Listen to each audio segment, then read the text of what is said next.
Now, it seems like some of these questions were quite repetitive, but most of them were actually positive. I don't know, it had like more than 150,000 views, a lot of forwards, but I wanted us to deal with that aspect to help the younger generation to understand there are many ways of becoming millionaires. And I think the best bet is land, because it's not very easy to get a buyer of that land. And even when you don't get a buyer, the land is still appreciating whilst you are asleep. In the West, they don't buy land, they buy flats. They call it real estate and they buy flats. And they have a way of working it. But for us, you can't afford a flat. And somebody talked about, a comment was about investment for mkulima mdogo. Which better investment is there for mkulima mdogo than land, surely? There is. For mkulima mdogo? There is.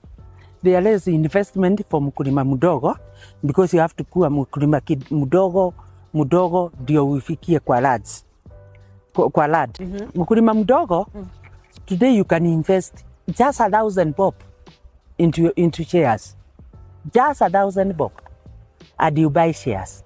Only that you need to buy the shares that are good, the good companies. So if you tell yourself that every month I'll be buying shares worth 1,000 or 2,000, depending on how much you have, within a period of time, you have accumulated wealth, which you can dispose and you buy that land.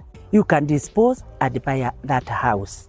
So that is the way mkulima mdogo can start. You weke sako kidogo, you are buying to shares kidogo. In a period of 1 year, you'll be somewhere. I was buying shares when I was in college. Hata mimi nimesoma, hata ikiwa sio wakili.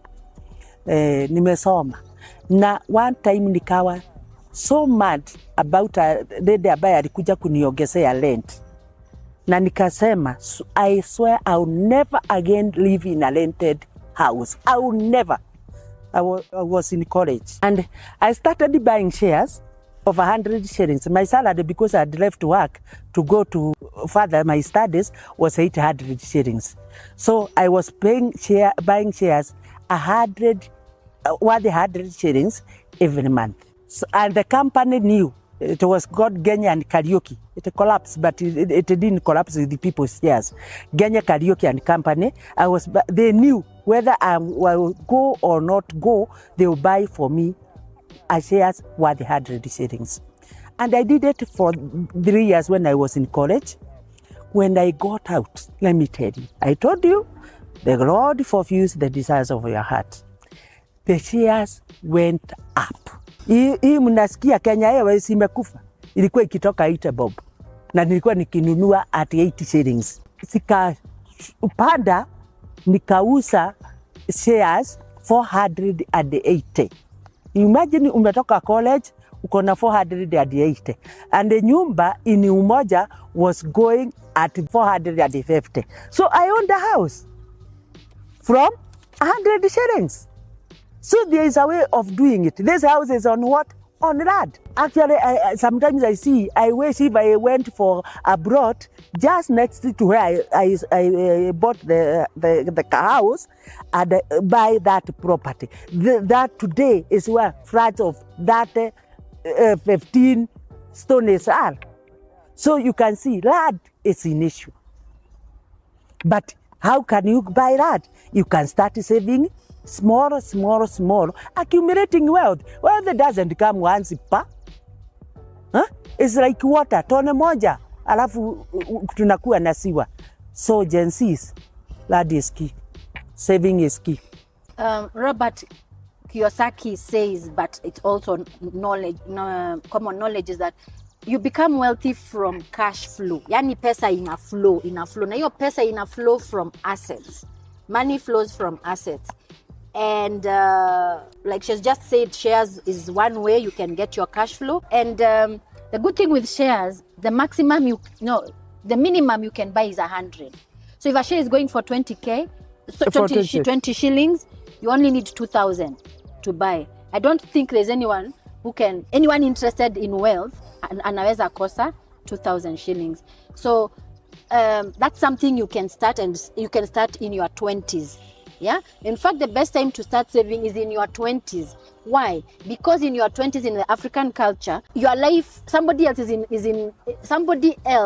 is in charge of your life. You're not totally in charge of your life. Maybe you can ask your parents. Maybe you're even staying at home. Maybe somebody's paying your education. That is the time to start looking for things to do here and there, and use that money to save and invest. Now, and today there are so many things you can do. Oh my God, you can cook chapo, you can boil maize, you can sell eggs, you can. In our times, there are no such opportunity. You know, there are no such opportunities in our 20s. The methods of earning money were very limited. But today now you have the whole world. You even have digitally, you know, you can earn money digitally. That means you can be paid from a different country from where you're living. So don't eat all of it. Put aside 10%. In fact, just go and read that book. Not read, because I know you don't like reading. Go and listen to the book, The Richest Man in Babylon. It's by Richard Clayson or Clason. I'm sure that's the name of that guy. The number one rule for money is you have to save 10%. Why 10%? So that you learn how to live on less, so that you acquire the discipline of living on less, so that next month that money will not feel lonely. Loneliness is not just for humans. The other 10% will find it there, it will feel lonely.